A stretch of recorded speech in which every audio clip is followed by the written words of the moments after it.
Welcome to royalnews.ret. This wasn't your average royal stroll or a benign wave from a palace balcony. No, this was a message wrapped in maritime glamour. King Frederik VI and Queen Mary of Denmark didn't just step aboard the Royal Yacht Dannebrog. They claimed it like a throne on water, sailing into headlines and hearts with the force of a new era. The monarchy, long seen as a relic by skeptics, proved it can still stir awe, especially when wrapped in sea spray, symbolism, and Scandinavian elegance. So what made this departure so electric? Why did one glimpse of Queen Mary's windswept figure on the polished deck send ripples across Europe's front pages? The answer lies not only in the optics, but in the story the Dannebrog tells. A story of duty, history, and deliberate reinvention. On that crisp May morning in Copenhagen, the harbour resembled a royal film set. The sea was glass, the skies moody enough for contrast, but all eyes turned to the shining Dannebrog, slicing through the haze like a floating crown, commissioned in 1931 by King Christian X. This yacht has been more than a vessel. It's been a stage, a sanctuary, and a silent witness to a century of royal transformation. It has cradled Denmark's monarchs through coronations and crises, weddings and wars. And now it carried something just as monumental, Frederik and Mary side by side, not as heirs or hopefuls, but as king and queen, monarchs with a mission. Crowds lined the docks, flags in hand, excitement bubbling into the air like champagne.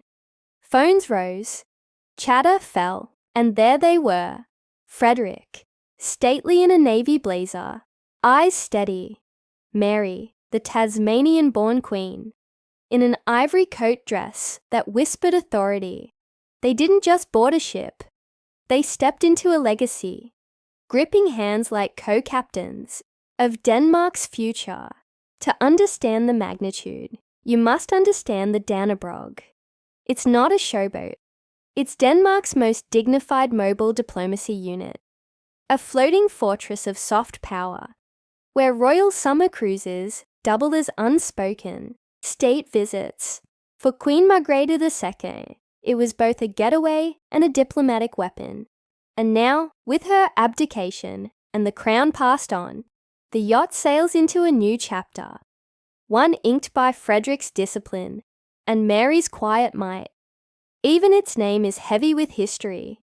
Dannebrog refers to Denmark's red and white flag, supposedly descended from the heavens in 1219.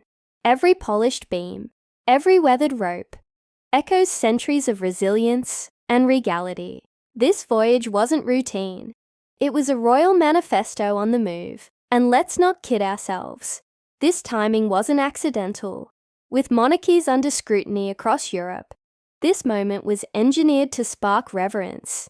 It was Denmark's reminder to its people, we're still here, still present, and now more relevant than ever.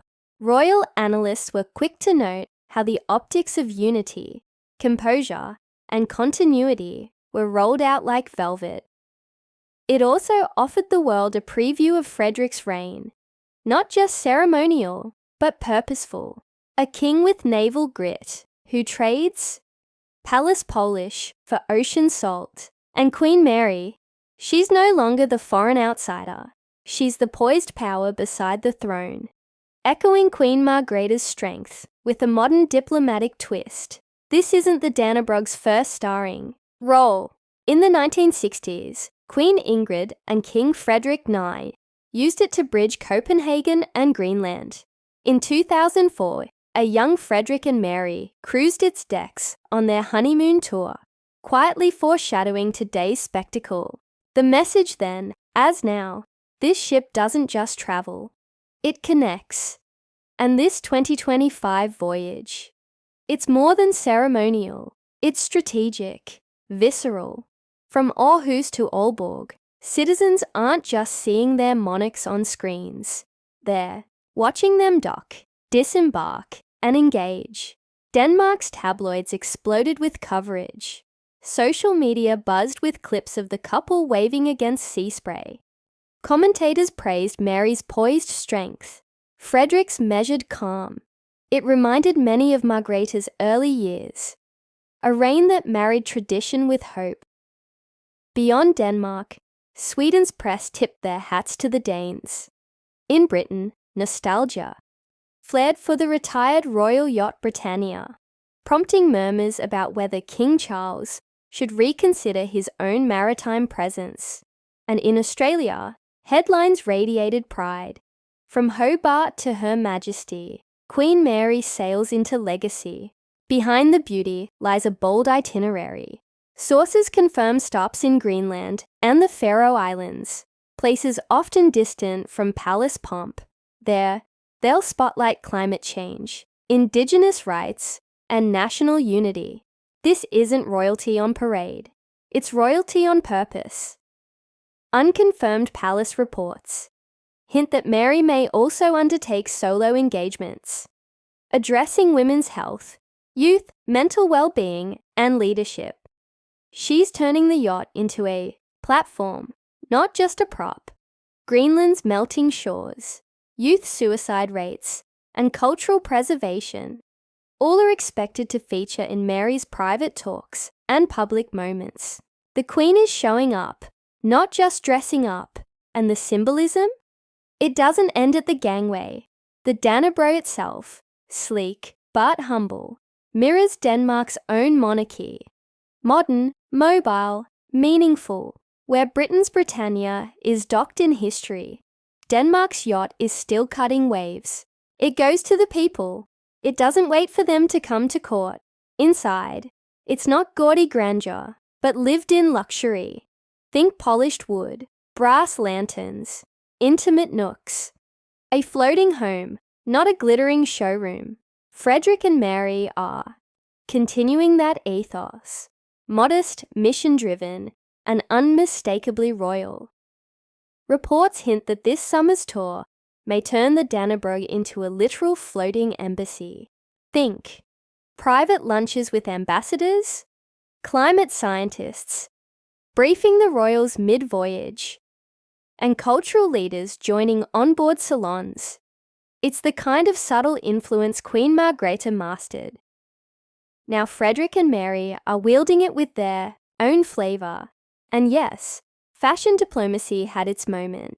Mary's ivory coat dress, designed by Danish couturier Lasse Spangenberg, sparked global acclaim. Minimalist, regal, and deeply intentional. Royal watchers immediately noted the visual echo of Queen Ingrid's 1950s yacht attire. A wink to lineage, wrapped in a nod to the future. Frederik, too, balanced formality and familiarity with an unbuttoned collar that said, "Yes, I'm your king, but I'm human too." In Australia, Mary's journey made headlines again. Commentators revisited her rise from beach town girl to world stage queen. From Derwent River to Denmark's helm, read one Sydney Morning Herald piece. And in Greenland, anticipation is mounting. In a region advocating for more autonomy, Mary's presence isn't mere pageantry. It's being read as a commitment to listening, an act of respect in an age of skepticism. As the Dannebrog glides through the Øresund, it's not just charting a nautical course. It's cutting through history, through expectation, and into a chapter written by two monarchs who understand that modern royalty must do more than reign. It must respond, reflect, and reach. Thanks for watching Royal News. Don't forget to subscribe and tap the notification bell. We've only just set sail